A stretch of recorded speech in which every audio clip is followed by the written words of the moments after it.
Hey, you're stuck in air traffic with Wolf Gorlick. A couple-minute riff on IT and IT security. Today looking at encryption and breach notification.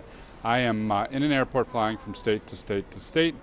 I'm going to be ending up meeting with a business partner who is a producer of some encryption products.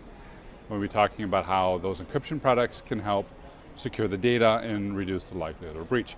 And if there is a breach, oftentimes I think about that being okay if it's encrypted because of the laws. So the tip for you is check your laws because things are changing. I'll tell you what I mean. Tennessee has a breach law. All states have breach laws, but Tennessee has a breach law that was recently updated. And this breach law actually removed the provision for encrypted data. Before this time, depending on which state you were in, if your device was breached, you didn't have to report it if you're running encryption. So if I had like a mobile phone and it got lost and there's sensitive data and it was encrypted, no breach notification. If I had a notebook and I'm in an airport and someone stole it, no breach notification, right? All these sort of things, which was one of the main drivers for encryption. So we encrypted our endpoints, we did all this sort of stuff. But now that provision is beginning to be loosened, starting with Tennessee. And you may wonder, why is that, right? It's encrypted. Who's going to read the data? Why does it matter?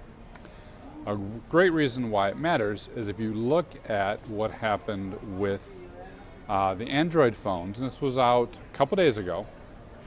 The Android phones run on Qualcomm. Qualcomm makes the ARM processor.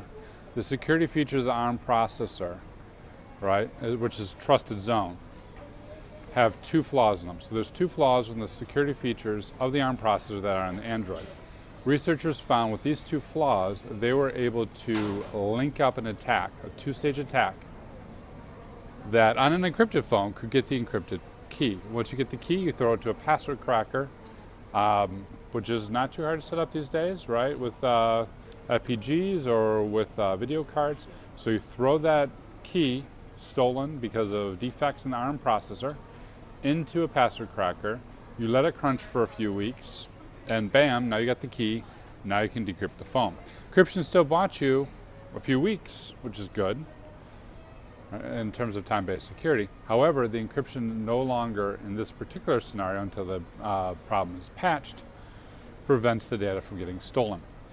So when you think about your devices and them being compromised and lost, even though they're encrypted, are they really encrypted? Can the encryption be bypassed?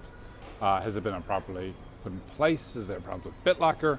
A myriad of things can go wrong with encryption controls, which is exactly why I spend so much time looking at them, because we think they're the silver bullet, but then they're bypassed. And heretofore, the states have not really looked at that, and we've gotten a pass when encrypted devices are stolen and lost. But that seems to be changing if the Tennessee ruling and the Tennessee update earlier this year is an indication. So check your local laws, check your security policies, still use encryption. It's pretty good stuff, even if it only buys you a few weeks. and take a look at that vulnerability on the Qualcomm phones if you're running Android. Got a good story for me about encryption? Any tips on how to pass hours and hours in airports other than stacking up luggage so I can set up a camera? Hit me up on Twitter. Talk to me in the comments. Cheers.